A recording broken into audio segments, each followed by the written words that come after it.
দূরের মানুষ আপনাকে যখন ভালো মন্দ বলবে আপনার অতটা কষ্ট হবে না যতটা আপনার কাছের মানুষ আপনাকে ভালো মন্দ বললে কষ্ট হবে।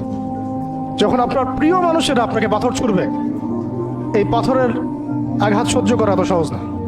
কাফেররা, ফাসেকরা, জালেমরা, মুশরিক, মুনাফিকরা পাথর ছুড়বে, সেই পাথর আপনি সৌভাগ্যের সাথে বরণ করতে পারেন,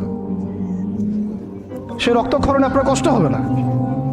তো প্রিয় মানুষদের দেওয়া অপবাদ, মিথ্যাচার, গীবত, তহমত, পাথর আপনাকে এত কষ্ট দিবে, এই কষ্টের লোড আপনি সহ্য করতে পারবেন না। আর যদি আল্লাহ পাক আপনাকে সহ্য করার ক্ষমতা দিয়ে দেন, ইনশাআল্লাহ আপনি এমন ব্যক্তি হবেন যে ব্যক্তির হাতে আল্লাহ রাব্বুল আলামিন ইসলামের ঝান্ডা উঠাই দেবেন ইনশাআল্লাহ। এবং ইনশাআল্লাহ যাকে আল্লাহ রাব্বুল আলামিন পুরো কওমের জন্য কবুল করবেন ইনশাআল্লাহ। এবং পুরো শক্তি আপনার সামনে একদিন না একদিন পরাজয় বরণ করবেই।